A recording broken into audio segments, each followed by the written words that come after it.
address community questions after our requested presentation time. And if there are questions that haven't been addressed in our presentation, we are happy to continue the conversation. Okay, so new needles, sterile injection equipment, cookers, cotton certificates, alcohol wipes, and clean water. Dark hair? Okay, I'm a resident. I'm listening to you, Patrick. I would like to hear the rest of your presentation. Can you please give us the rest of your presentation, please? Happily. Thank you. We can do this in less than 10 minutes. There will be adequate time for everybody. Okay, so this picture. Keep up and say polite and respectful. Secondarily, if you have a question, you will raise your hand. When you are acknowledged by the chair, by myself, I will acknowledge you by saying the gentleman in the purple shirt or the lady in the blue shirt. At that point, you will stand, state your name if you're able to stand, and state if you are a resident or you work in the neighborhood and ask your question. You will ask a question and then sit down, please, and allow our presenter or the person who is up here speaking to respond back to you. You have my commitment that I will do my very best to maintain order. However, if there are repeated disruptions, you will be asked to leave. If you cannot conduct yourself properly, you may step outside, gather yourself, and come back in. But again, we will not allow any further disruptions that is going to prevent us from having a successful meeting. Are we all clear on the expectations tonight and moving forward? Thank you very much.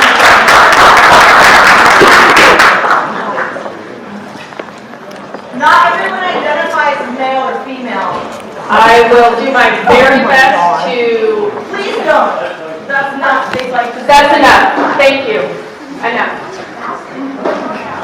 We put out a flyer for the announcements. Given our packed agenda, we're not going over all the individual announcements. There's a flyer. If you did not get a flyer, they are going to be posted onto our website. They'll also be on our calendar so that you can go to the St. John's website and pull the calendar and see the other events that we are promoting. All right. So let's get moving so we can get through the business. Just for clarity really quick, we have 2 presentations tonight. We have 3 pieces of business, one that requires voting.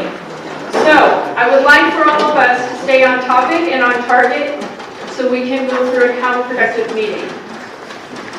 Meeting minutes. Meeting minutes have been passed out. They've also been posted on the website for some time. We are now looking at the meeting minutes, and I asked the membership, snaps. We're recording this for the purpose of the meeting minutes. I apologize, forgot to say that in the beginning. We're recording for purposes of meeting minutes. Back to the meeting minutes for last month. Has everyone had an opportunity to take a look at the meeting minutes, and are there any additions or corrections that are needed for the meeting minutes? And I know I'm doing the right thing at the right time right now. I'm still learning my Robert's Rules of Order. I need a motion.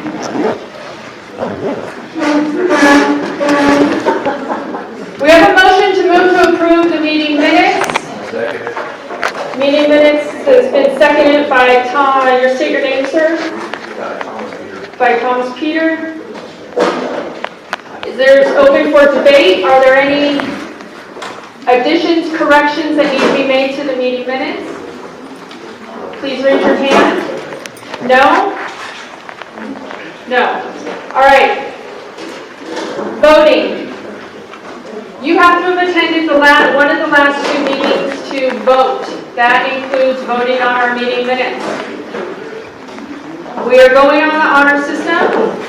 Please raise your hand if you are approving that you're in agreement to approve the meeting minutes. I have to schedule before we go.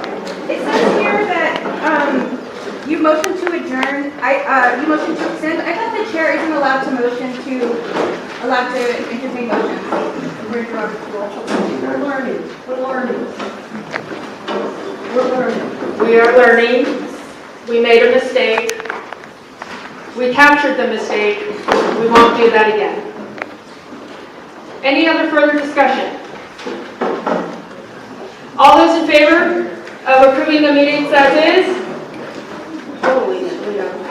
1, 2, 3, 4, 5, 6, 7, 8, 9, 10, 11, 12, 13, 14, 15, 16, 17, 18, 19, 20, 21, 22, 23, 24, 25, 26, 27, 28, 29, 30, 31, 32, 33, 34, 35, 36. No, 35. You counted me twice. I'm sorry. Thank you. 35.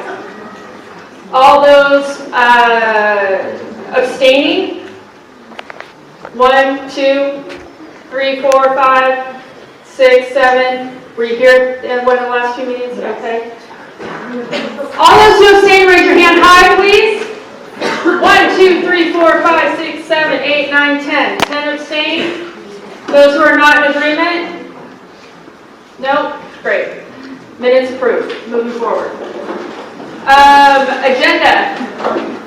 This is our agenda. Is there any adjustment, any corrections on the agenda that anyone would like to add? To see if we can add another item on the agenda? Really we can't, but we'll take it and we can pull it over. Alright, we're moving forward with the agenda. Okay, so that brings us somewhat on time, not really. We're moving to Safety and Livability Chair, which is Gloria Luzader, to present our speaker tonight. There we go. Yay. Hi, I'm Cory Luzader. I attended Roosevelt High School and I went to Portland State and graduated actually really. I am so St. John. I moved into the house I'm in when I was 4 months old. I'm a long ways from that now.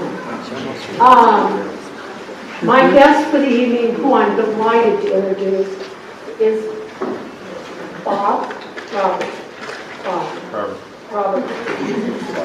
Robert King. He is the, what is your official title? Public Safety Policy Advisor. Policy Advisor to Mayor Wheeler. Yeah. Oh, I was going to say Ted. Yeah, Ted. To Ted. Yeah. Policy Advisor to Ted Wheeler. And we're really delighted he's here. I ran into him at a safety meeting about 4 months ago, and I asked him if he would come to one of our neighborhood association meetings and tell us about what he does, how he interfaces with the mayor, and whatever else he would like to discuss. His mom grew up near Pier Park. His dad grew up in Kenton. This is so St. John's. He grew up in Rose City Park. He went to Central Catholic and then Portland State. Yes. He was hired by the Police Bureau in 1990. He's worked patrol, training, SWAT, detectives, supervisor, ran the officers union, promoted to lieutenant captain, and he retired as the commander of North Precinct, which he would like to have it come back to. Yes.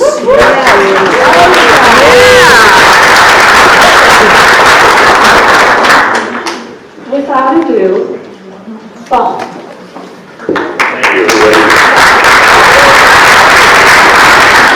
I feel more at home out here in St. John than anywhere else on the planet. Let me just say that. So, I grew up here in Portland, Oregon. When I went to Kennedy grade school, my wife and I met when we were in the 8th grade, got married at 20, been married 35 years, 3 kids, 30-year career in police work. My number one job was to provide for your safety and your protection. And we are graciously joined tonight by 2 Portland Police Bureau Sergeant and Officer.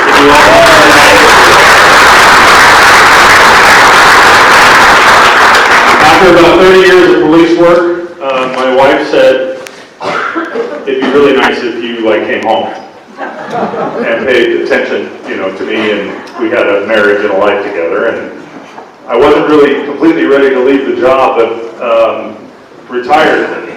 And then after about 8 months, retirement's not all it's cracked up to be.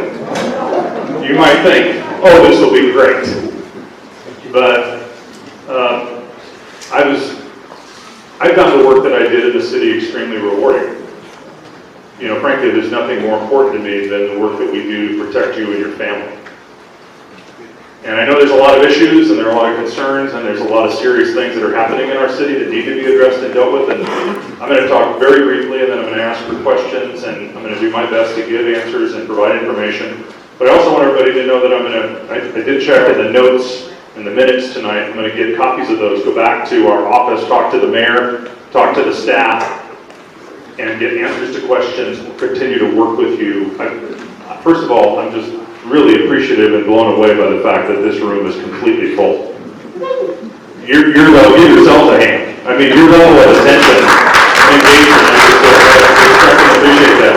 We also graciously have other guests with us tonight, the men and women of the Portland Fire Bureau that we rely on to keep us safe. Can you welcome them here?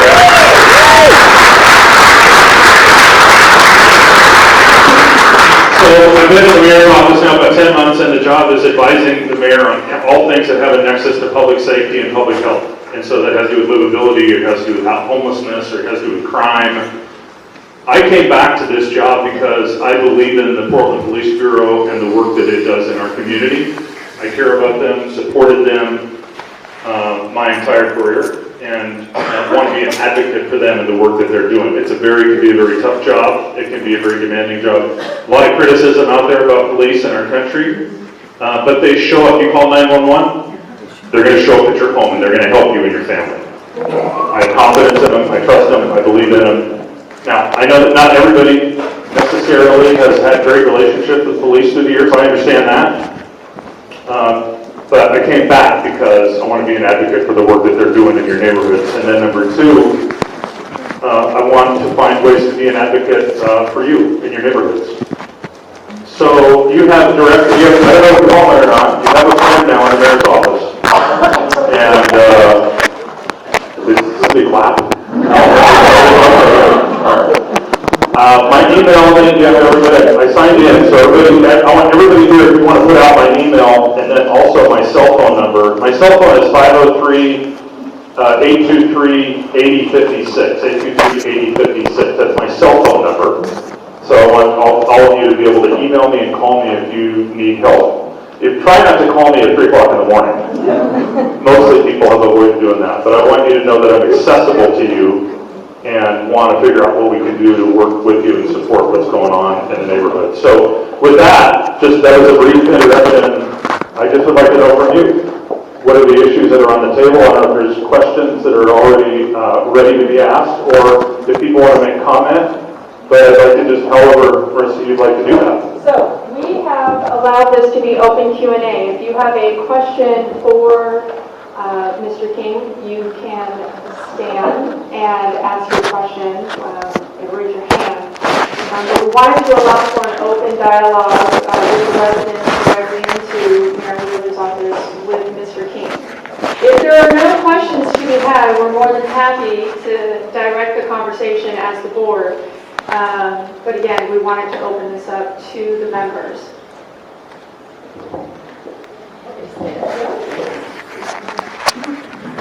Hi, I'm Susan Lewis. I'm a resident, and I appreciate what you're doing. So I've lived in St. John's for a little over a year, and my question is, I'm curious about, I want to be informed about if there's a program like Neighborhood Watch. There are still Neighborhood Watch signs up, but I think those are dated, and I would like to participate in some sort of neighborhood community. Yeah. And I'm not sure what the status is of the current program. That's my question. There's been a shift. I don't know if you know this, but the Office of Civic Life there's been a bit of a shift in its emphasis. They had a crime prevention program that featured a lot of the training for foot patrols and the like. Their emphasis has shifted a little bit around that, but one of the things that's happened is the Downtown Public Safety Action Committee is really up and running and functioning as a public safety action committee. Mark Wells, who was previously at Office of Neighborhood Involvement and did a lot of that training, is now working independently and he's working for that group.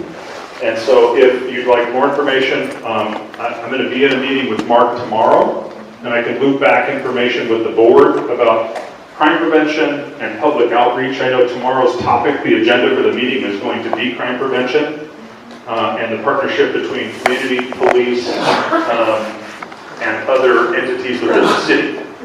So I don't know that there is anybody here currently engaged or involved in doing any foot patrols anywhere in any neighborhood in St. John's. No, and you have an interest in that? No, that's not what Oh, I'm sorry. What do you go ahead? The neighborhood watch program. Something like neighbors looking out for each other, getting to know each other. See something, say something, having another neighbor they can call on if they're concerned. I see what you're saying. Okay. Not the foot patrol neighborhood watch necessarily. The clarification is really, and I misunderstood, I apologize. It's more a matter of, and I think tonight's a great forum for that, coming to know one another, looking out for one another, having through the board, through the St. John's Neighborhood Association, having access to information that's shared out. I know that, I imagine many of you are on Nextdoor. That's one other place where you can get information, so that's a suggestion.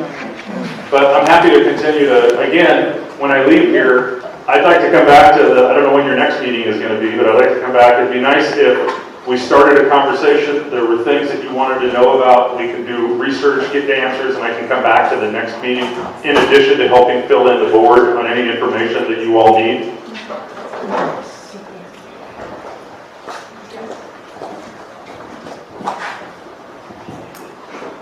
I would like to see the neighborhood watch program back and help. When I tried to find out, it seemed to be difficult. Thank you. Yes, miss.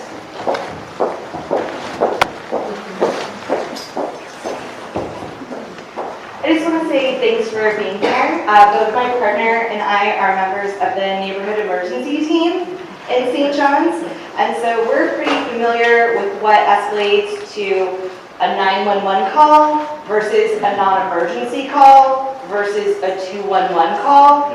But I would say most residents of Portland are not. So what's the mayor's office, what's law enforcement, what's everyone doing to kind of educate folks about the different levels of escalation and what might fit best for what they're witnessing?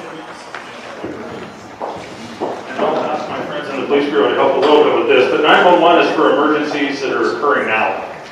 If something is urgent and it's occurring now and there's a threat to life and to safety, that's a 911 call. If it is something that requires a response, but there's not a risk to safety in a delay in time, that's an 823-3333 call. That's the non-emergency number. The 211 is obviously information that's available that just anybody can call in. I know with the weather changing, there are going to be warming stations that are set up throughout the city, and that information can be found available on 211. Now, one of the things that we can ask is, we can ask the 911, Bob Kazi is the director of 911, and it would be great if I can get, I know they have pamphlets and brochures and some other information, but if we could link to their website and provide your neighborhood association with that information that maybe could be displayed in a way where everybody could have access to it and see it, and help them be informative. I don't know if, Sergeant, do you want to weigh in a little bit on this one? Sure. I'm Sergeant Steve Westridge, Sergeant JLRD, we're both out in North Precinct. The only thing I have to add to that is if you're unsure whether or not to call 911 or non-emergency, it's okay, call 911. The dispatchers are super nice. They will let you know if it should be handled on non-emergency and they'll transfer you over there.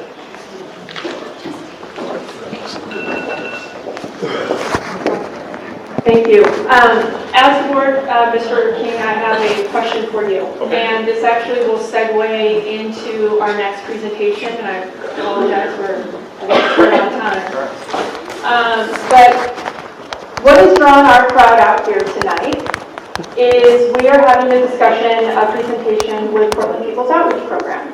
And there are people in the neighborhood who support them, there are people in the neighborhood who don't know much about them, and there are people who don't support them at all. So we wanted to bring the neighbors together so we can allow a conversation and allow a dialogue. One of the questions that was sent to me was, that how is it legal for this operation, for Portland People's Outreach, to distribute, I'm trying to be as very polite as possible. Paraphernalia, thank you, for users. The question was, how is that legal to be allowed to be done? And from what the person wrote, they researched it and saw that it's not legal. So if it's not legal, why aren't the police doing something about it? So this is the controversy of tonight, right? That's the hot seat to be on. We have someone who could, well, Let me say this. First of all, it's a very important discussion and conversation for you as a community to have.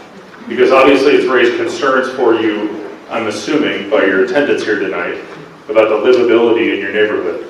And there's different points of view on this. There are some that feel like harm reduction, the idea of harm reduction is that you're allowed to use illegal drugs, but do it in a way that is safe, I guess, is one way. I'm just saying, these are the different theories or points of view. It is unlawful to possess. It is unlawful to possess controlled substances.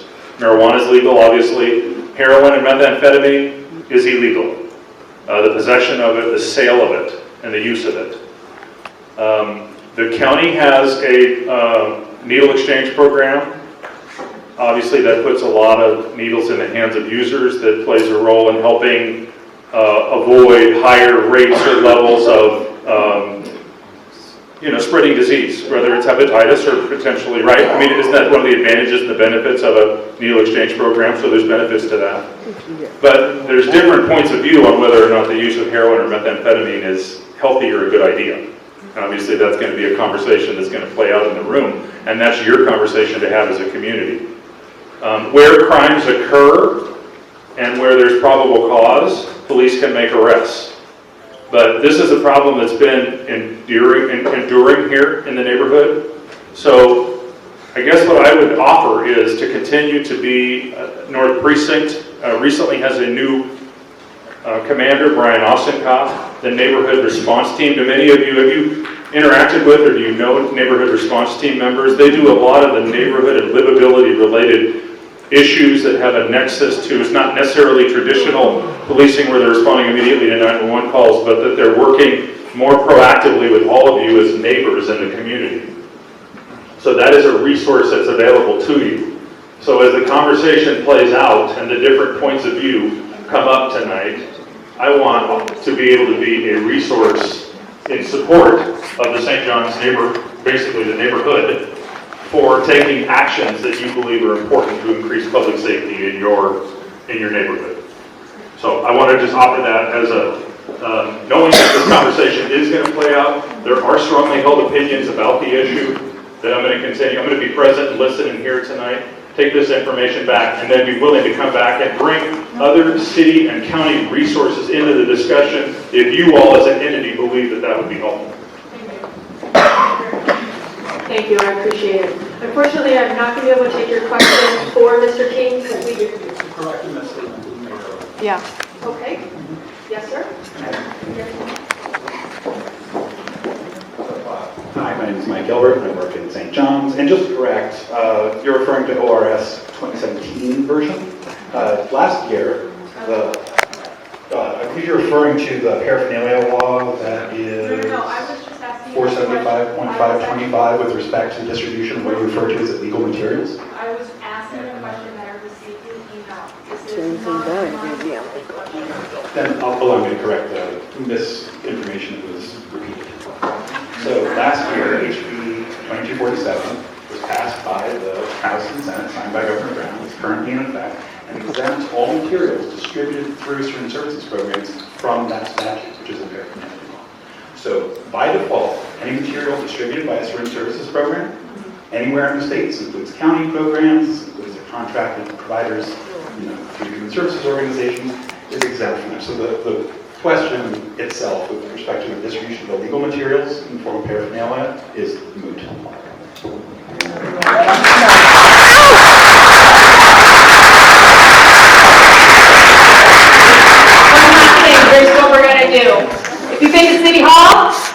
You snap. If you don't like something, you put your thumb down. That's how it does City Hall. Oh, sorry, it's not a snap, it's a thumb up for City Hall, yes, and a thumb down. Let's take that in. Okay, thank you, Mr. King, for coming, I appreciate you. So next, we're gonna transition. I think it's a good segue for us to go ahead and transition, and we are a little off time, so we're gonna try to catch up on time. So Justine and Jennifer, thank you. Let me get your PowerPoint up. You'll have to bear with us because we can't turn the lights off. We'll figure it out. Our backs will be to you because we'll face the audience. So Marissa is going to we made a slideshow to bring tonight. Gosh. Hi. My name is Justine Post. I grew up in Portland. My parents are sitting right there. I've been living between St. John's and Portsmouth for the past 5 or 6 years. I'm here as a private citizen expressing my own views. I also am a public health researcher who focuses on the opioid crisis, specifically interventions that improve individual and community health and wellness. And I am a proud and dedicated volunteer with the Portland People's Outreach Project.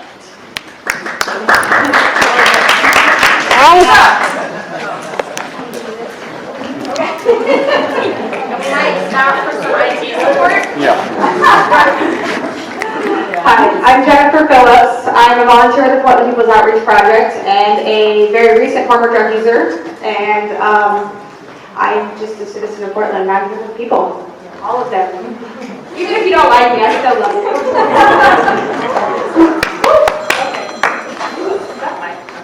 So, there is a slideshow. We'll show you pictures of it. We'll send it out. It'll be available to everyone. You can have our email if you'd love follow-up. That's going to be a part of today.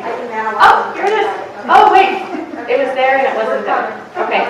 So what we're going to do tonight is clarify who we are, what we do, and why we are a critical resource in our community.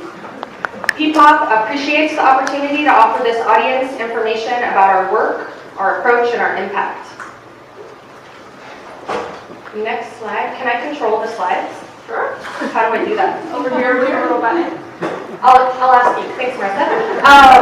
Okay, some group agreements. There's like a nice smoothing water picture here because tonight we're going to be talking about issues that cut close to people's hearts, that cut close to the bone, for many, for a variety of reasons. So can we just all take a collective breath together? Thank you. That was really just for me, actually. So the last time I presented at a neighborhood association meeting, I got like debilitating hiccups and couldn't talk. This time I'm actually recovering from a pretty significant concussion. I'm really struggling with nausea. So traumatic brain injuries and stress are like not always delightful, as many people here know. So thanks. We'll come back to our breath. And I also want to be clear that we are committed to a safe and respectful community conversation this evening. With that in mind, these are the ground rules that we thought up, contingent upon our presentation and our attendance tonight. That means if these terms change, we leave. 1, we will speak the truth. We, PPOP, are unapologetically grounded in love and in evidence.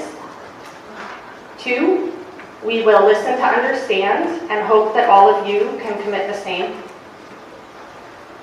There are some things we won't tolerate: hateful speech, yelling or insulting presenters, and we have been allotted 25 minutes on the agenda, and in the wise words of Representative, 25 minutes. 20, Justine. We were allotted 25 minutes.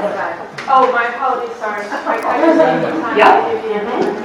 In the wise words of Representative Maxine Waters, we are reclaiming our time. Questions and discussion will be a part of this presentation. So I have a friend. We have lots of friends here tonight. It just fills our hearts to see you. Thank you.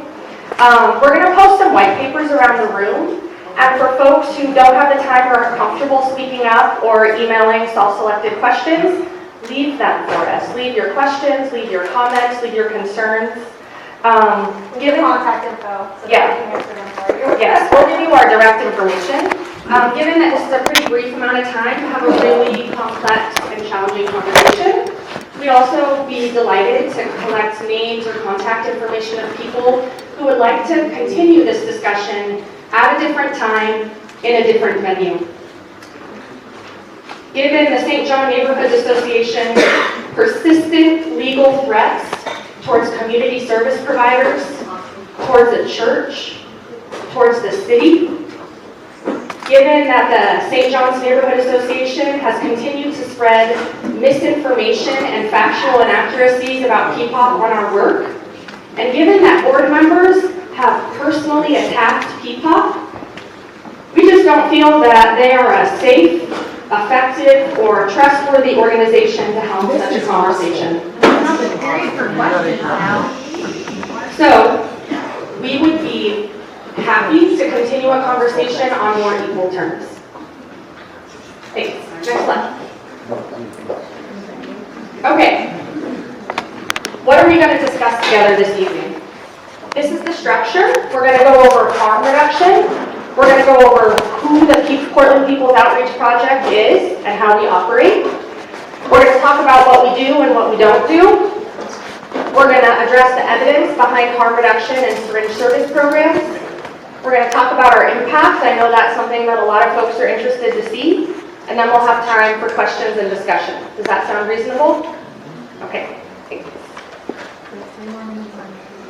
Harm reduction is a set of practical strategies and ideas Next slide, please. aimed at reducing negative consequences associated with drug use. Harm reduction is also a movement of social justice. I prefer not to use it really loud, but there's a lot of people in here, so I guess I will. All right, harm reduction is also a movement for social justice built on a belief in and respect for the rights of people who use drugs. Harm reduction incorporates a spectrum of strategies from safer use to managed use to abstinence to meet users where they are at, addressing conditions of use along with use itself. Next slide. These are resources from the Harm Reduction Coalition. Again, all of this can be made available to folks. These are some longer form coalition principles. Again, we invite you to get familiar with and informed by these. Next slide. Here are some everyday examples of harm reduction in action. Some of them might be pretty familiar. A bicycle helmet, a seatbelt, Narcan, which is the overdose rescue drug. Next slide. What is P-POP? So it's really important for us to introduce ourselves here, particularly because the St. John's Neighborhood Association, and particularly one representative, Mike Weil, who is acting either as an individual and or as the neighborhood association, we're not sure, and we think some other folks here are confused as well, have continued to misrepresent who we are and what we do, and they are perpetuating what I understand as unfacts. So unfacts are not true, and facts are true, meaning evidence supports them.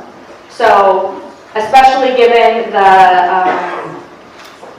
the marketing of this event and what information was posted where, this is from our organization's mouth. This is who we are and what we do. We are an all-volunteer harm reduction organization dedicated to providing individuals who use drugs with the tools to live happier, healthier lives. We employ evidence-based public health interventions to counter the stigma and isolation faced by people who use drugs. And we'll go over about what exactly we distribute with our harm reduction efforts, but what I want to underline here is we treat participants with love, with respect, and with compassion. Next slide. So this might be hard to see, and again, we want everyone to read this, and we'll share you follow-up materials, but here's some information, which is factual, meaning it is true, about the benefits of what are called syringe service programs, or SSPs. So they're proven to reduce the spread of disease and to improve the health of people who inject drugs. SSPs also improve community health and safety. And I'll be happy to talk with folks about what our needs-based model means. Again, that's been another specific facet of misinformation. I'll add here that need-based syringe services are currently seen as public health best practice and are employed across the states of Washington and California. Next slide. Justine, we have put 5 minutes for presentation and open the rest for Q&A. So are you just going to... We are reclaiming our time. We did not consent to that agenda. You decided for us after we requested 30 minutes.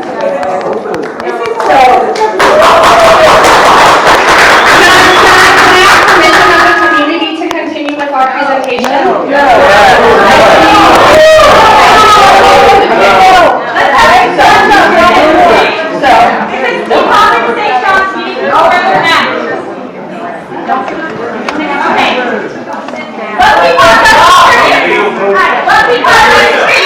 Just want to answer a lot of your questions before you have them, just so we know. Stop. We are happy to address community questions after our requested presentation time. And if there are questions that haven't been addressed in our presentation, we are happy to continue the conversation. Okay, so new needles, sterile injection equipment, cleaners, cotton, surgery, alcohol wipes, and water. I'm a resident. I'm listening to you, Patrick. I would like to hear the rest of your presentation. Can you please give us the rest of your presentation, please? Happily. Thank you. We can do this in less than 10 minutes. There will be adequate time for everybody. Okay, so this picture, Keep Up in St. John's, meeting people where they're at. So here's what it looks like on Saturdays during outreach. I took this photograph just on Saturday. You may notice we're outside, quite literally meeting the people where they're at. And I will add that for the past 12 months, we've been attempting to find an indoors or even just a covered location for our services. And Mike File, acting either as himself and or as the SJNA, again we're confused, has threatened legal action against PPOP and anyone we might talk to about a What lease. happened to the love? It sounds like you're attacking one member on the board. Yeah. I think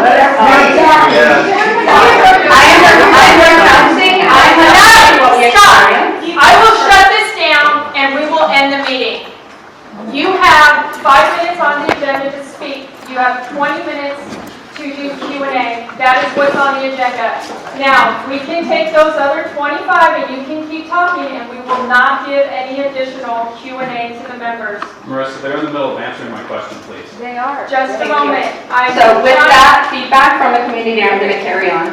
Can I correct you? I would love to finish the presentation fully, so I know what you guys are about. Thank you. Because I don't really want to hear what you feel they're about. I would like them to present what they're about.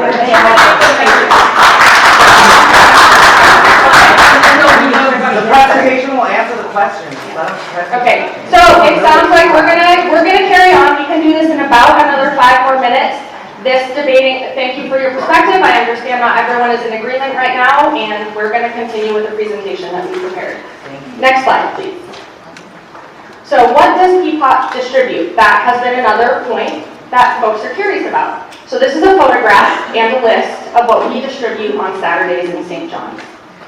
These are things, all of them, reduce the risk of transmission of infectious diseases like HIV, Hep C, sexually transmitted infections like gonorrhea and Shigella, many other infectious diseases that may accompany unsafe drug use. We'll let you review that list, but we're happy to provide it to you as well. Next slide, Krista.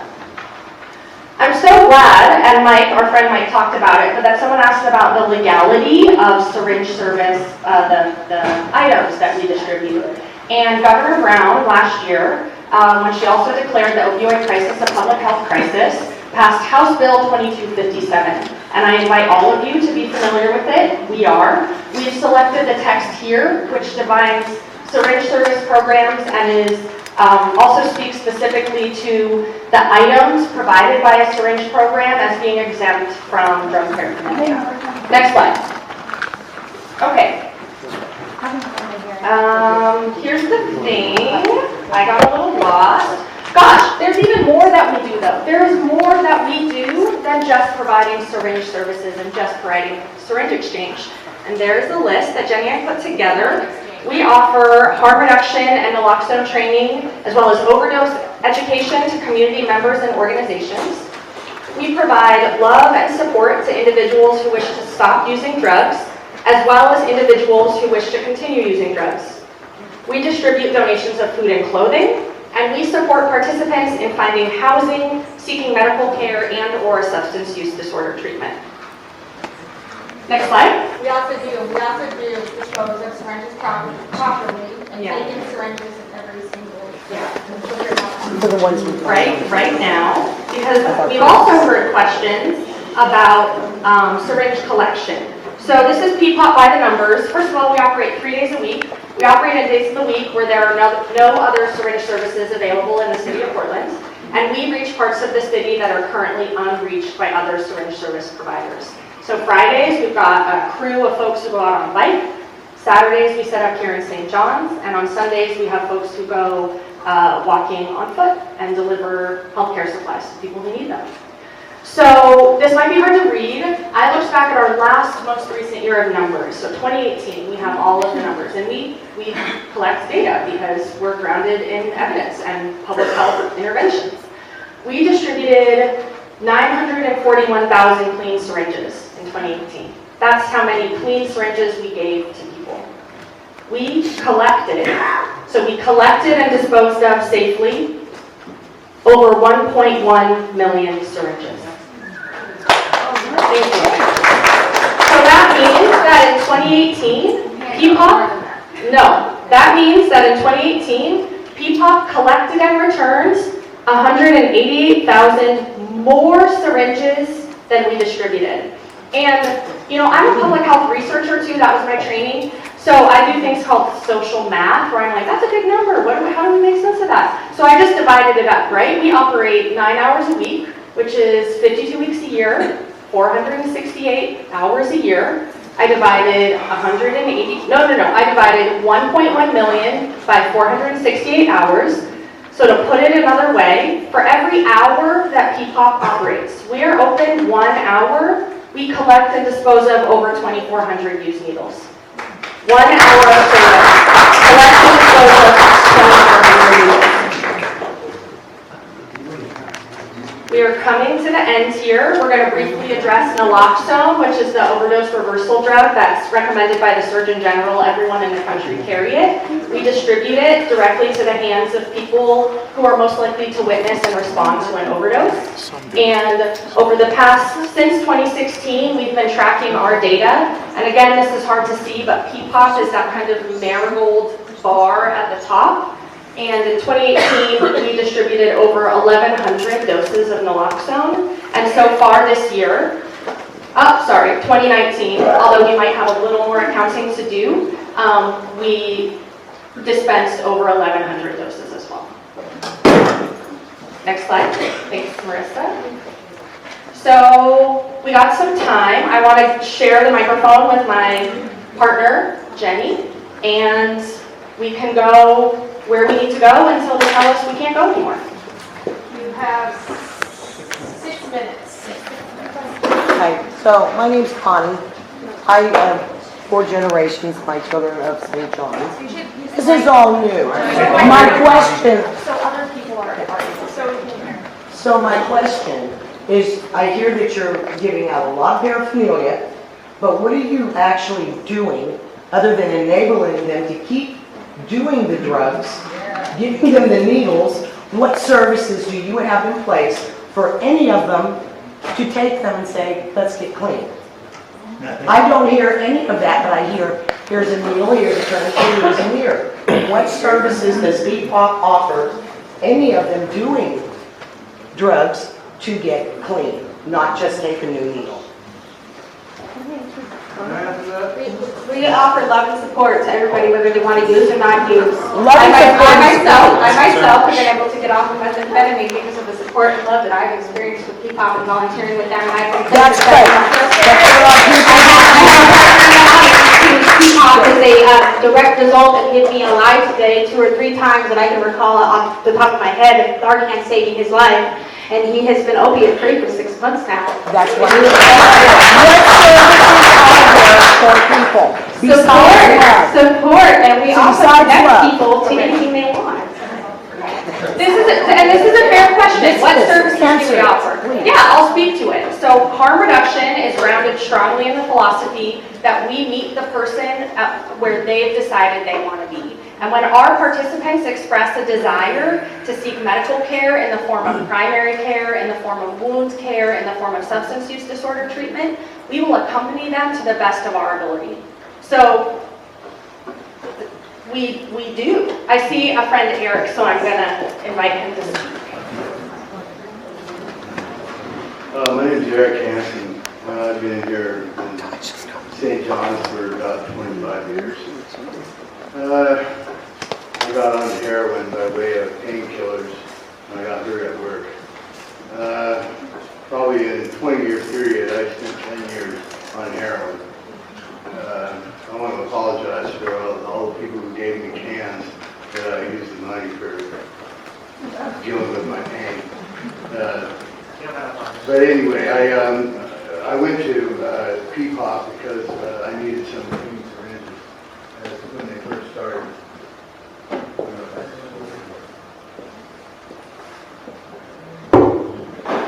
I'll make this quick. Somebody asked me if I wanted to go to Hooper Detox, if they get me straight. Oh yeah, I do. And I was pretty much tired of it. I spent 13 days in there. When I got out, I was lucky. I got to go through an assessment with the VA, and now I have housing and everything else. I've been clean ever since I got out of Hooper. And as soon as I got out, I came back and started working with P-Pop. If it wasn't for them, I probably wouldn't be here to tell you guys about this now. I really wasn't looking too good. I weighed about 100 pounds less than I do now, so I look like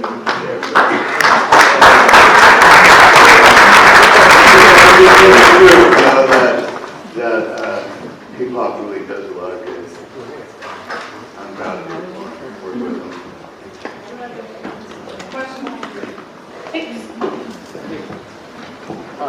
So is it true that you distributed meth pipes and cocaine inhalation devices? Follow-up question. That is true.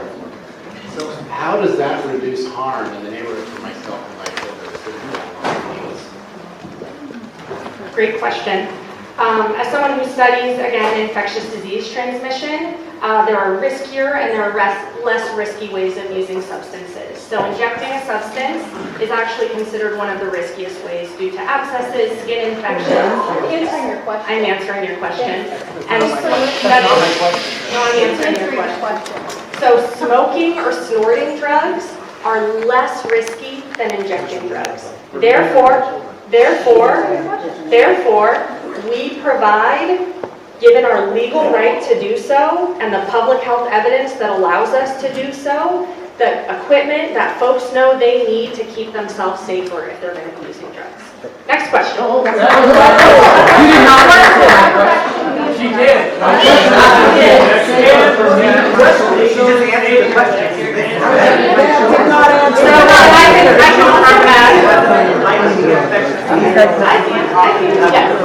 Well, thanks for listening. I'm going to move on to the next question. I see you in the back. You want to sit over here, Judy? You want to sit in this chair? Hi, my name is Cory Gates. I've lived in the St. John's area since 2007. I'm going to put my pitchfork down because my wife has asked me to do that this evening. I live at the Cut on Macro. I have a 10-month-old as well as a 4-year-old. I don't deny what you're doing as a service is helping the people that you're servicing. I feel as though, as a community member, we're failing on a couple of levels. Our city is failing us in providing a safe environment for you to provide the services that you need. And you're putting, I think the anger here within our community is that we're feeling a significant amount of stress. And in the last 6 years that I've lived on Macro, our cars have been, my car and my wife's car has been broken into 8 times every week. At the Cut, we're are collecting a number of needles. I can't walk my children through that area. I would like to know, the city representative that is here today, what is the city doing to help us within this community resolve this issue?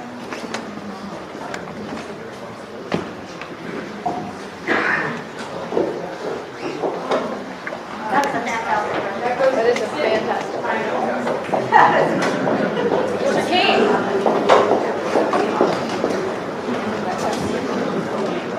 Well, I think the next step for us is to get together with a number of you, the commander at North Precinct, myself, and other people at a table to have a conversation about this. I know that before Commander Steinbraun retired, that there were a number of folks that had approached her. I know Neighborhood Response Team is aware. So I hear the different perspectives playing out in the room about the advantages of the services that you provide and how you provide them to people that are either in need or that are suffering. But there is also in community, setting aside the strongly held opinions of everybody in the room, there is an interest in finding ways to live together safely. And there's very much a sense that the impact of having people in the neighborhood that are maybe using drugs or on drugs, that there may be a nexus to them engaging in criminal activity, or and if that's not necessarily the case, for those of you who are here who are advocates of the use of heroin and methamphetamine or other drugs, that we mean. Sorry, are you answering the question? So then, back to the specifics of it, I can see how deeply mired it is to take any step off the path, that we have the conversation about what it is that we can do to address the public safety concerns. And I guess, So you don't have to answer the question, Which is what what? you're saying. You don't have to answer the question. well, I mean, the answer is if there is a livability or crime-related issue, police are available to assist, but that traditional response has not been helpful in the situation up to this point because of the scope and the size of the problem, or else all of you would not be here tonight. So I'm saying to you, as a community, that your city is willing to come together with you to have this conversation about specifically what it is that you're experiencing so that we can put together a plan to work together to address the concerns of all of the people that are in the room. Yes. Where is that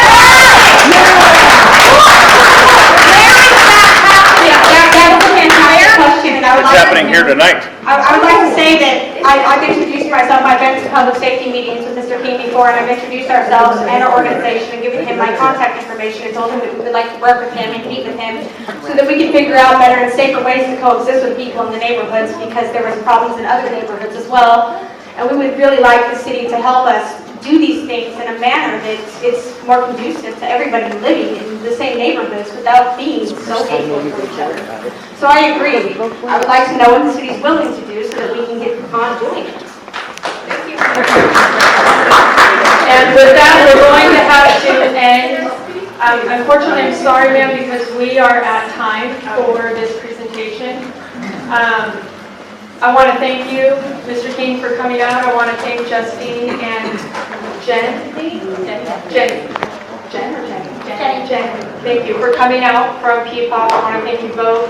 This has been a very eye-opening conversation, and we are going to take you up to get some city folks in here, along with some neighborhood individuals, and we're going to let's sit down and figure out solutions for the other half. Because I will say that there is this information was really good that you presented. None of it's on your website. None of that information you presented, the words, any of it is on your website. And I was just on it, I'm just letting you know, if that is really what the core of it is, please get that information out on your website. Because what's on there right now simply says that you are just distributing needles. It doesn't talk about the work that you're doing to collect the needles or anything. And that is where I've heard from other people who felt that to close the health and safety loop was if you're going to distribute, take one for one.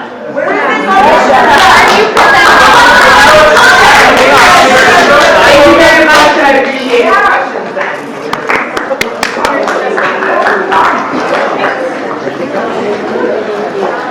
All right. Can you send me a copy of your presentation? Yeah, of course.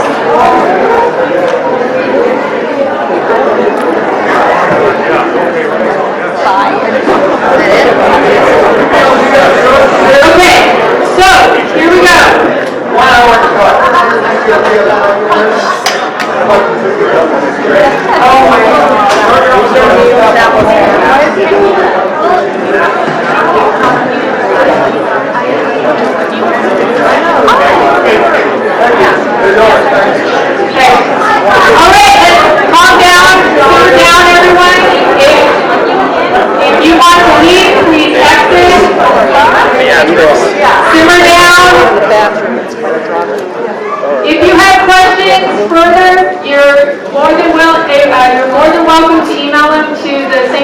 Neighborhood Association, I will forward the questions directly on to PPOC.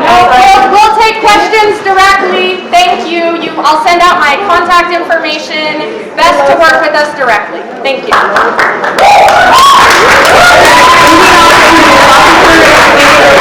And for voting.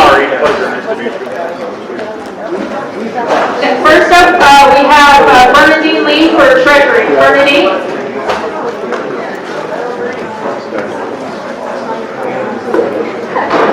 Back on the back page is the report.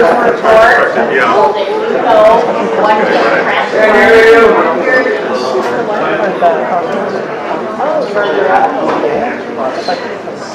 Back on the back table was the treasurer's report, and that is for you to look at and see where the money's been started. The other Thank you very much. paper back there is the proposed budget for our current fiscal year. The starting date is if you're wondering why it says October, because that is after the elections, and that is the date that I started assuming the responsibility for the treasury and stuff. The proposed budget is something that needs to be approved. And you'll notice on one side it has the general checking account. The back side has our art fund, which is a response. People in the back that are talking. Please take me to the outside to talk. So we can check this information that you're right now that is part of voting. So I appreciate you taking the opportunity out to the side.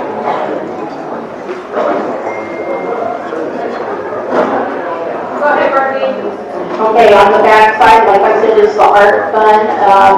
That is a restricted account, strictly for art projects.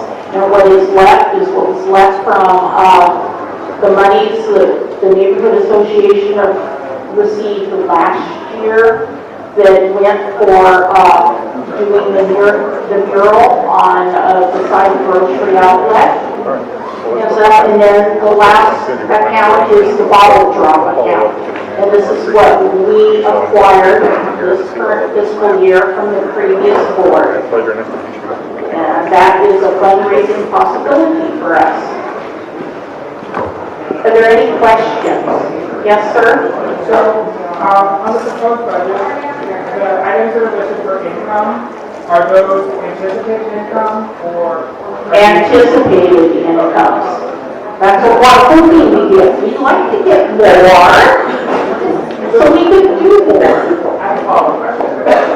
The Queen Suite is listed as the largest income generator, and it sounded like at the December meeting that there was question in the neighborhood what was going to happen because the city wasn't allocating funds. And stuff. Okay, the situation with Clean Sweep, we are in the process of submitting the paperwork for it to the North Portland Neighborhood Services. They have a February 1st deadline for the paperwork to be in. I can tell you that we are putting in for an April 18th date. That's tentative until they approve it. Okay? Thank you very much. Any other questions? Yes?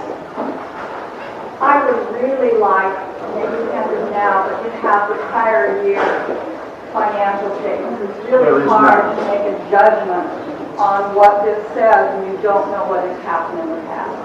Okay, this proposed budget was based on what we were able to gather from the bank and the statements as to what was spent. We're basically really close on dollar amounts. And one of the things you need to realize, this only goes through June 30th of this year, because that's when our fiscal year ends. So anything that happens July, August, or anything else is not even involved in this budget. Can I make a comment? There was no paperwork from the previous budgets. passed on to this It was board. limited. Any other questions? Now we need to vote? Yeah. So in order for us to vote on the budget and start reimbursing some of our, I make a motion that we accept the proposed budget. we had a motion from John Lee to propose to, kind of so fast. Who seconded? Please, for the meeting minutes, like, can you please stand and say your name? Thank you, Michael Darkwa. Steve. I got it. Okay. Motion's been passed. We've already done discussion, a little out of turn. We'll move to a vote to approve the meeting, to approve the budget. Those who were here for one of the last two meetings is eligible to vote. We're going on the honor system. Please raise your hand if you vote to approve the budget as it is today. 1, 2, 3, 4, 5, 6, 7, 8, 9, 10, 11, 12, 13, 14, 15, 16, 17, 18, 19, 20, 21, 22, 23, 24, 25, 26, 27, 28, 29, 30, 31, 32. 32 passed. Those who are against, no votes. Abstention votes. Abstention votes is 1, 2, 3, 4, 5, 6, 7. 7 abstention votes. All right, budget passed. Thank you. All right, up next for officer report is Mike Val for land use. And then we're going to need to quickly flip to bylaws.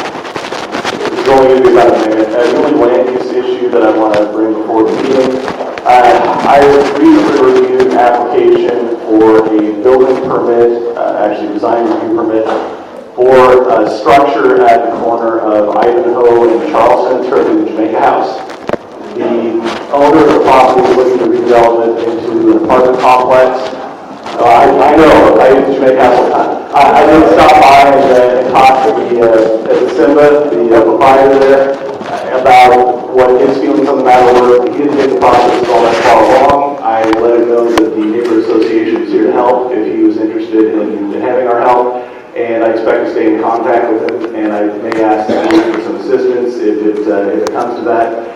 The developer is asked to present at our February meeting, and I don't know if we're going to have time on the agenda in February. We're going to try and make time for that presentation, and that would be a good time to come and learn about that project at that time. Thanks.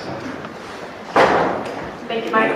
Also, just for everyone to note, on the handout for the announcements, we put all the other announcements. There's another land use announcement on there too, and it links you to where you need to go. Question? Did you want to mention that Wednesday and Thursday, the city council will be dealing with the residential infill project? I put that on the land use. I'm sorry, on the announcement. Yes, thank you, Donna. Okay, so moving forward. Yes, Miss. Question about the apartment permit. Is it regular apartments? Is it public housing? Is it affordable housing? Is it what do you know? The application is for market rate apartments. How many do you know? I don't remember how many units offhand. I do have the plans on my tablet here, I think. And so if you want to find me after the meeting, I can show you. Okay. Put that on the land. Okay, we're moving now to our third business item on the agenda, which is our bylaws. So last month we got through somewhat a reading, we got some feedback, we did some updates. Tonight is our final reading of the bylaws. We are going to vote come next month in February. Right now, you are being handed a copy of the bylaws with the red lines. We have 60 copies. I hope that is sufficient. If not, it is on the website. You can follow along on your electronic device. What we did is we provided what the red line was, what the explanation was for the change. Let me start before I turn this over to Mike how we're going to do this format. We're going to do a reading of the bylaws. Then we're going to come back and we're going to take questions. If you have a question, you're going to stand in line up here in the middle and form a line. And you're going to ask your question. If your question has already been answered on the document in which we provided you with the explanation, we're not going to answer it again. So, we did this because we wanted you to have understanding as to why we're making the change. There's one thing I'm going to lay out right now with respect to the 501c3 to put this to bed. We do currently have state recognition of 501c3. We do not have federal recognition, the IRS recognition or designation of a 501c3. That is what we're going for. And let me tell you why. Because I want to go up to the industrial area in our neighborhood, and I want to ask every single one of those people who are making money in our neighborhood and have businesses to give us some money so we can fund our own newspaper like other neighborhood associations, so we can put on movie nights like other neighborhood associations, so we can have fun mixers like other neighborhood associations. That's why we're going for the federal designation, because those companies want to write it off. We don't want to be tied to North Portland Neighborhood Services, Inc. We want to be independent. We want to enable other boards to be financially independent as well. That is the reason. This is not a, you're homeless, get out, we don't care. That's not what this is about. We're trying to gain money. We're trying to raise money. Until I get that, I can't go hopping up and down. So, we have received some information that came in about how to accommodate satisfy the requirement for the IRS designation as well as the definition for the membership. And we will provide that information, and I'm actually going to have to call on a friend in the audience to read that for me so I don't mess it up. But until then, I'm going to forward out, what can I do? I'm going to hand it over to Mike. Okay, have the copies of the proposed amendments, the bylaws been handed out? Yes. Okay. All right, let's start here with Article 1, Section 3, Corporate Form. This is what Marissa was just talking about. So this first amendment basically just restates the fact that the neighborhood association can and should incorporate as a nonprofit corporation. We've been incorporated as a nonprofit corporation in Oregon for a number of years. That corporation's lapsed at various times. This is to direct this board and future boards to maintain the corporate registration. And also to incorporate as a 501c3 in the event that that's deemed to be beneficial. Now, Marissa, are we going to get all the way through these and then take questions? Or do you want to take questions on the individual proposed amendments? Let's just go through it. Okay. We're going to go through it. We're going to keep it through. All right. Section 4, relationship to Cathedral Park. This amendment is meant to clarify that Cathedral Park and St. John's are two different neighborhoods with two different neighborhood associations. Now, we have some overlapping interests, and there are times when the St. John's Neighborhood Association is going to want to take a position on something that happens in Cathedral Park or on a land use project in Cathedral Park. And if it's something that affects St. John's clearly, then we can do it. If it's really just a Cathedral Park issue, we're not going to get mixed up in their business, except in collaboration or conjunction or consultation with Cathedral Park. Article 3, membership. All right, the change here, the previous version, or the current version I should say, reads, all residents, property owners, governmental agencies, business licensees, and nonprofit organizations located or performing a significant part of their services within the boundaries of SJ&A, okay, we're changing that to be all residents 18 years of age or older, so that's a change. It's now 18 or older versus everybody. Business licensees, property owners, and one designated representative of nonprofit organizations located within the boundaries of SJ&A as defined in Article 2 of these bylaws. So, the purpose of that is really just to clarify a couple of things. One, if you are a nonprofit operating in St. John's, then you get one representative. Under the current version of the bylaws, it's not really clear. It just says the organization's a member. So that means everybody who has anything to do with the organization gets to come to meetings and vote? Does it mean that one person gets to come and vote? That's always been kind of a question, so we wanted to clear that up. All right. Can I have a point of order? No. A point of order is always in order. Next issue. According to Robert's rules, you have to listen to a point of order. It's just a Not point unless of you're order. recognized. It's only a point of order. You're You not have to being be recognized. recognized by the chair of the class. Okay. So are these bylaws changed from the last time you presented them to the membership? There are a handful of changes that I will point out as I go along. Okay. That's a change. Okay. The next one is a significant change. Under our current bylaws, in order to vote, you have to have attended one of the previous 2 neighborhood association meetings, board meetings, or special meetings.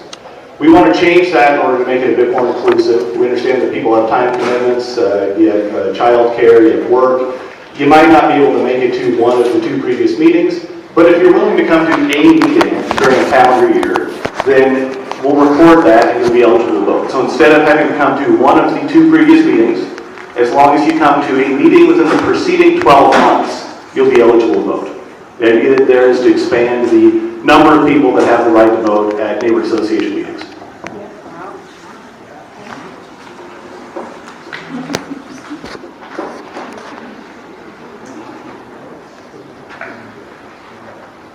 All right, let's see. Now we're down to budget. So prior to the start of each fiscal year, the treasurer shall prepare a budget for the association, and the budget will be ratified by the membership. Currently, there's no mechanism, even though we just did it tonight, there's no mechanism in the bylaws for the membership to approve the budget.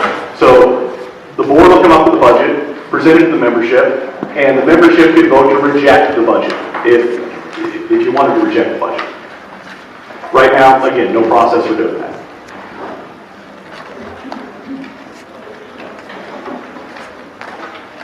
Article 5, Section 2, just wanted to clarify there that the people that are entitled to vote at the meeting are those present and entitled to vote. Section 4, we talked about last time. That's really just cleaning up the quorum issue, where the quorum for board meetings was stuffed into the quorum for general meetings. We've taken that out and put it in a new section for board meetings. Article 7, voting procedures. There's no voting procedures in the current bylaws. I thought it would be worthwhile to add some. So, for all matters except for the election of directors, we can vote by show of hands. For the election of directors, we'll vote by written ballot. And if for whatever reason a majority of people at a meeting thinks that we should use a different process for voting on a particular matter, then the majority can decide what process we're going to use.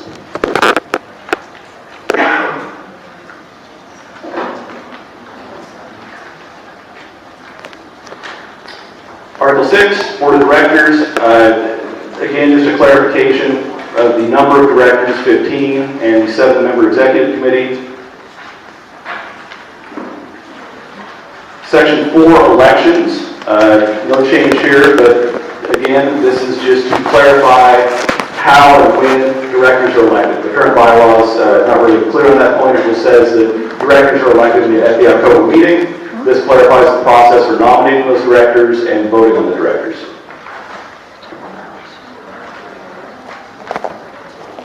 Section 7, duties of the board. I added a section here that says any board decision may be overridden by a 2/3 majority of members at a regular or general meeting. The idea there is that if the board makes a decision, the membership feels that we got that decision wrong, then by a 2/3 majority on a motion from anybody in the audience, they can override that decision and have the board undo whatever it was they did, assuming it's feasible. Section 8 is board meetings. This just clarifies how often the board meets, where the board meets, and what notice must be given for board meetings. Again, something that was not in the current set of bylaws. Article 7, committees and representatives. This clarifies what committees we're going to have, so standing and other committees. It clarifies the grievance committee, and it authorizes the join various different neighborhood coalitions. So coalitions of other neighborhood associations or nonprofit groups that the chairperson of the board could meet in a coalition with those folks on behalf of the neighborhood association. Article 9, grievance procedure. Again, this is one we didn't feel was very clear, so we added a grievance procedure that was largely borrowed from another set of neighborhood association bylaws.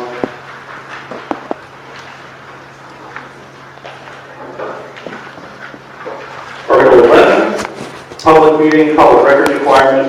The board made out procedures for publishing draft minutes. The idea there is that if people can't make it meetings, they don't necessarily need to have to wait over a month in order to see what happened at that meeting. We'll publish the draft minutes, which will be subject to change.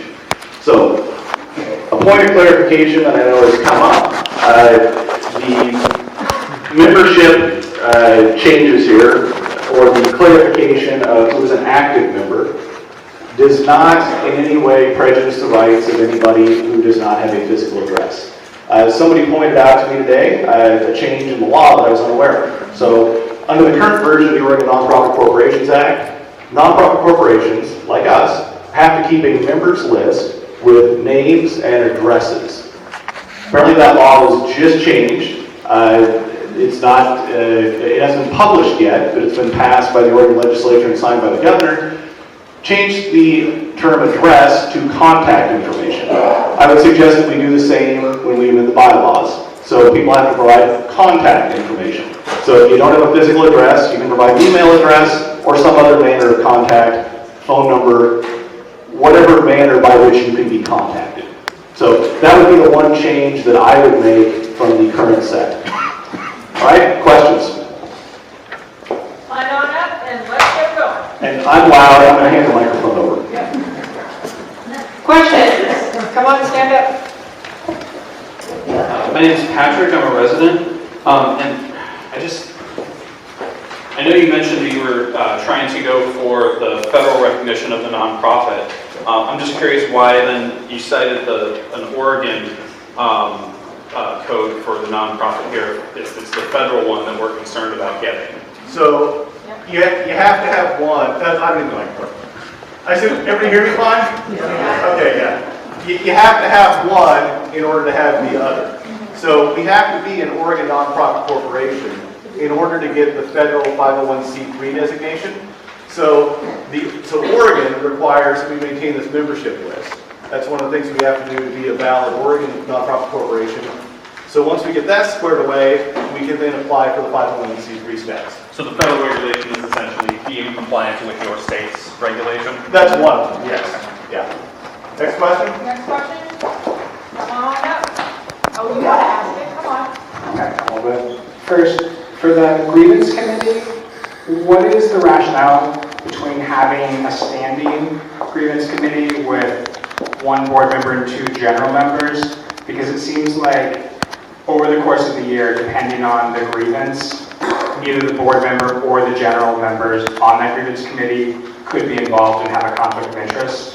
So why that change rather than forming a committee specific to a grievance that they are filed? So, you want to take this first? I do. So the reason was, one, I'm about standardization. When I looked at all of our neighborhood association bylaws, the majority of them had built out a standing grievance committee for the year. That was number one. Number two, to your question, if we were to have someone that is going to be impacted, then they would simply recuse them. They would simply move off the committee and we would appoint someone else so that person would not be on it. Can the bylaws reflect that? We can stipulate that if that would be helpful. Okay. Point taken. You got that? Okay. You had a So, hey, just to clarify, can I just invite you to make a motion to amend the bylaws, to amend the current draft of the bylaws to specify that any member of the grievance committee that has a conflict of interest shall recuse themselves and be replaced with another member. I would like to make a motion. You don't have to say it again. Okay. All right. All in favor? Okay, I think we're safely past that. Okay. Yeah, I'm sorry, sir. Sir, what's your name? Josh. Josh Leslie. Okay, thank you. My name is Kelly, lived in the neighborhood for about 20 years. And I would like to make a motion that anybody that works or volunteers significant time and energy into the livability for all St. John's residents should be included in voting in the election. Sorry, can you hold the microphone a little closer? Oh, sorry, how's that? I would like to make a motion that anyone who works or volunteers significant time and energy into the livability for all St. John's residents, that they are included in full membership in the St. John's Neighborhood Association. Is there a second for that motion? I second. Your name, ma'am? Laura Purdy. Okay, discussion? Discussion? What significant amount of time? I'm thinking of like the folks that help me out with Grihot Soup, or Shining Light Portland, or that come into St. John's every Wednesday and feed hospice folks. And supply blankets and comforts and socks and gloves. All right, discussion?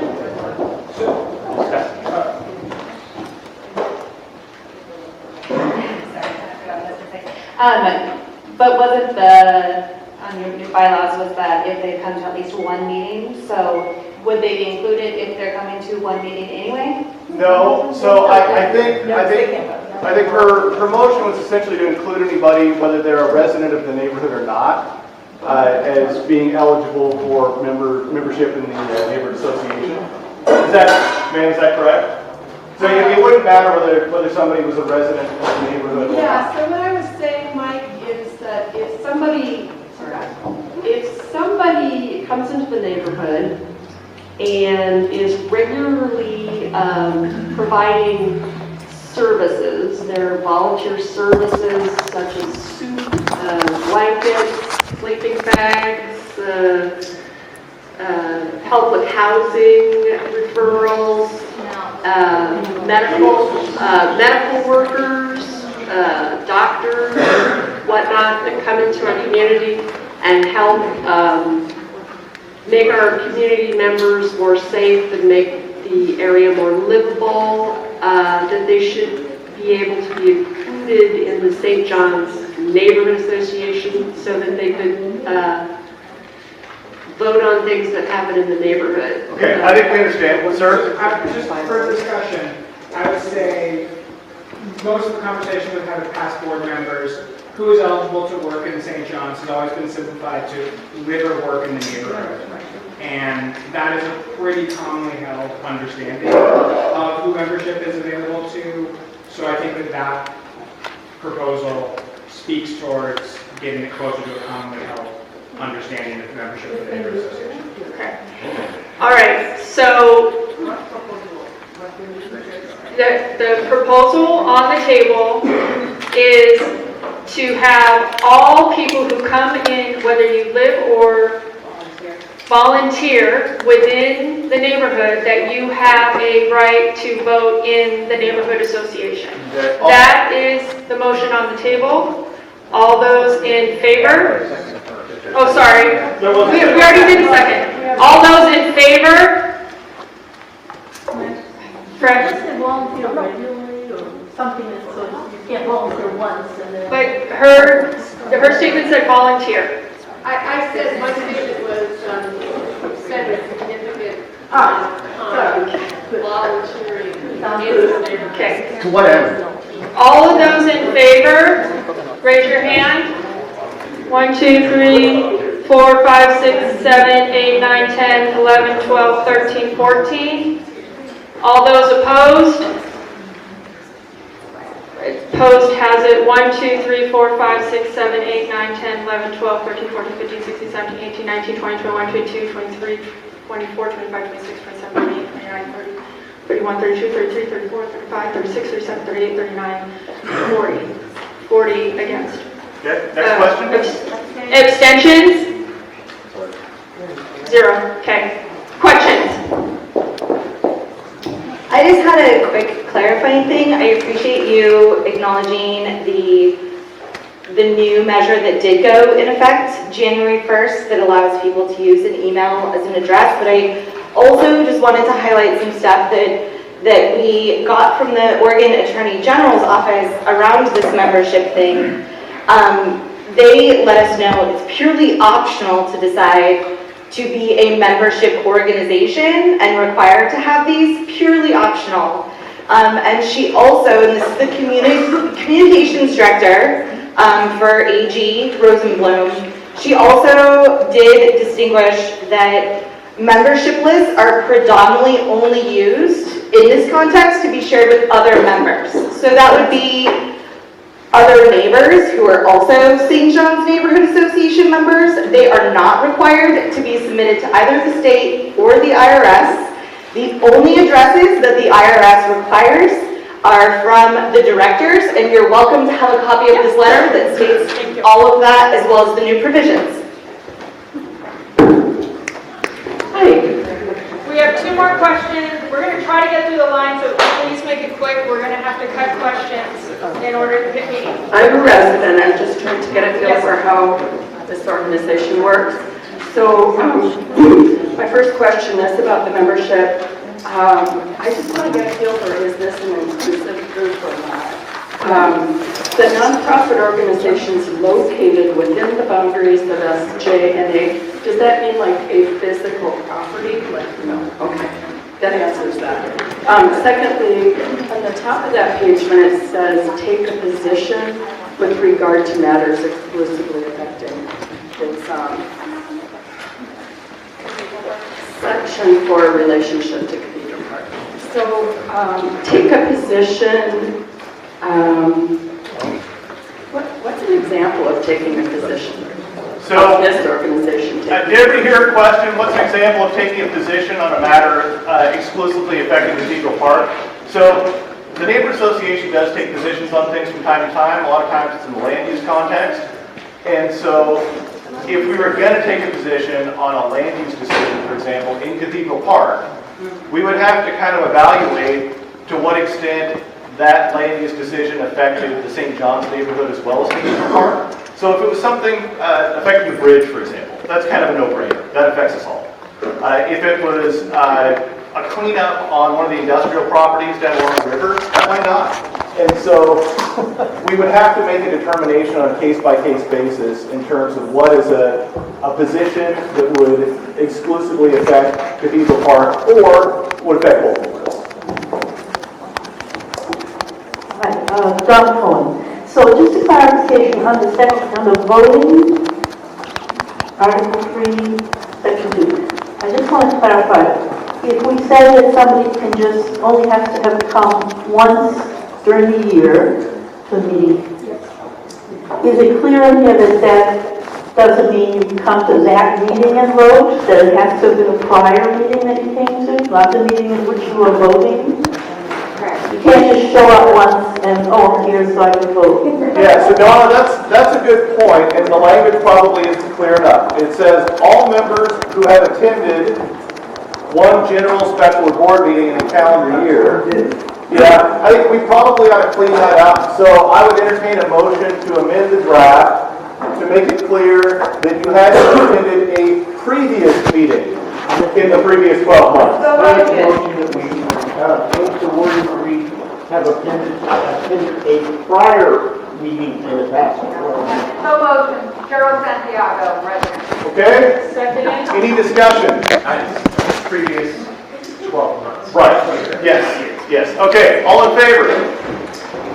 Majority. Yes. All against? I didn't count, it was the majority. Okay.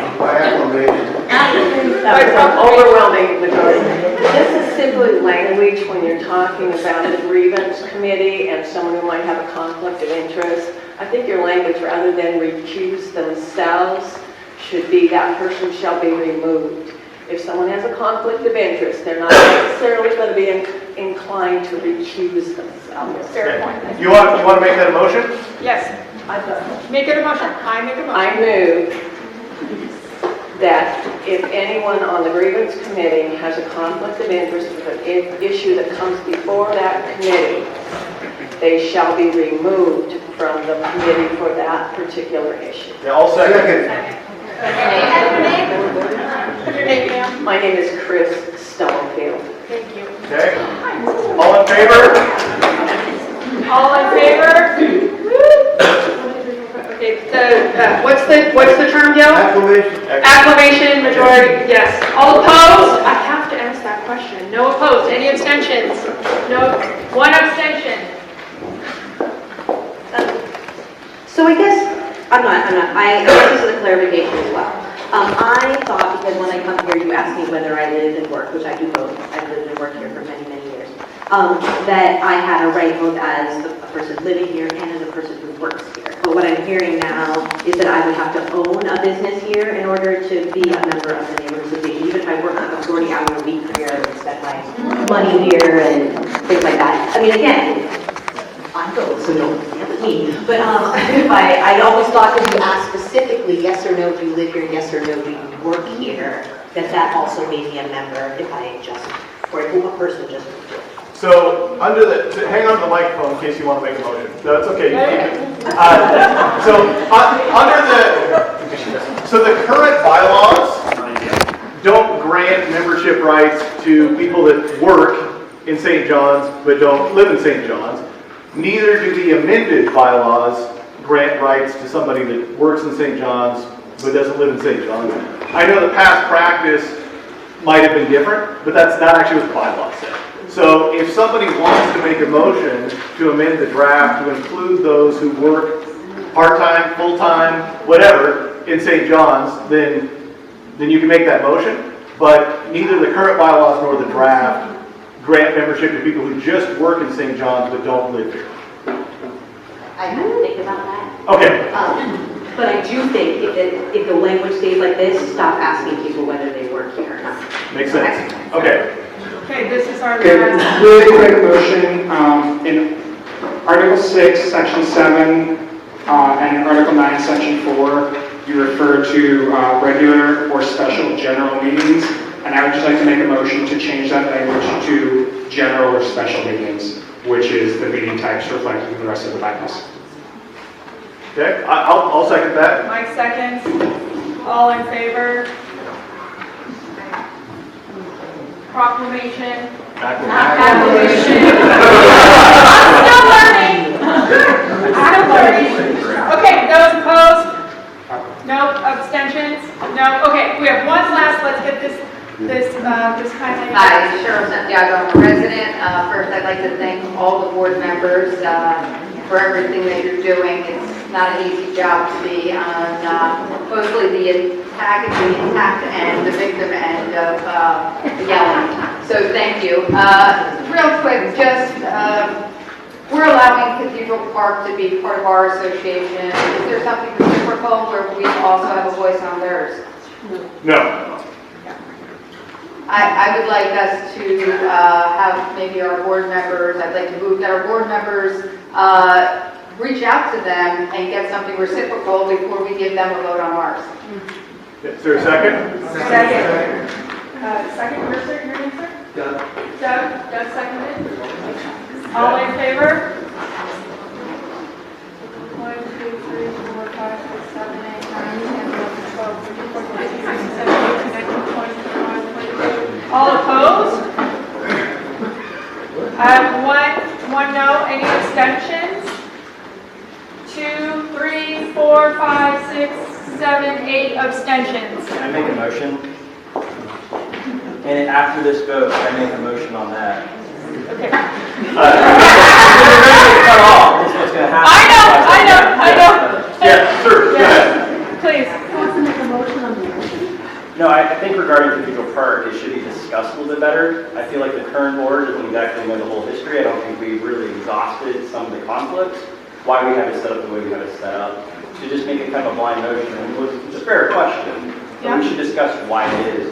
The circumstances that have come up in the past 3 or 4 years since I've been involved. Okay. that we definitely learned. It's pretty big. Oh, we're going to kind of look and see. The one you mentioned, which if they're doing cleanup down there, those trucks go through St. John's. We have a stigma on it. All the recreation area just down there, we have a plate on it. And it is unique to neighbor associations to say, we're not going to chime in on something that's happening a few blocks from us. So I think in another meeting, we talk about it, we get some folks to come up and present, we kind of explore it. And we have open discussion, we invite you to be a part of this board meeting, and hear them out.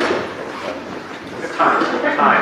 So that is a motion that this is further discussed constructively. Okay, so Second the motion, I second the motion. do we have a second on the motion? Your name, please? Joe Wilson, resident. Okay, taking a vote, all in favor of the motion to continue to have further conversation before we make the changes in the bylaws regarding our relationship with Cathedral Park and where we take a position, please raise your hand.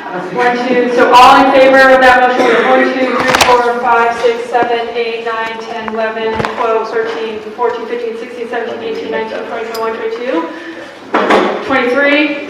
All those opposed? We have 1, 2, 3, 4, 5. Abstentions? We have 1, 2, 3, 4, 5, 6, 7, 8, 9, 10 abstentions. Okay. All right. Okay. We got through the full reading. Thank you.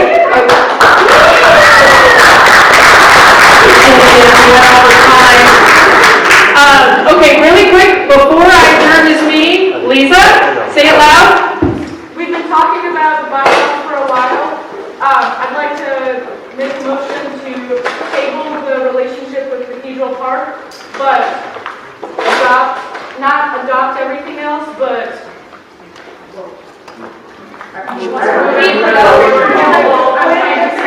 So we can't do that. We can't vote to approve the given bylaws tonight. We have a full meeting.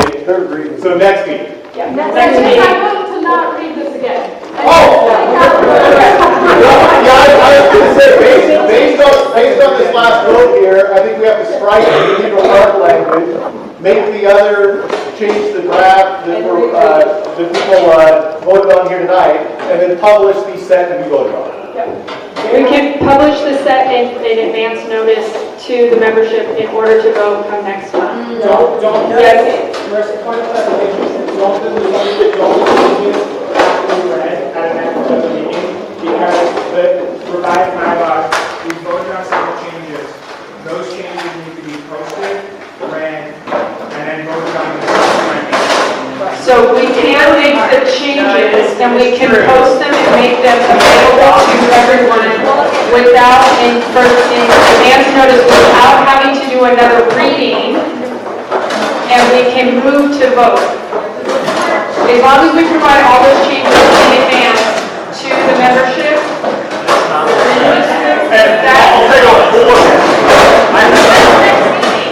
The next meeting is February 10th. Okay, meeting adjourned at 8:43 p.m.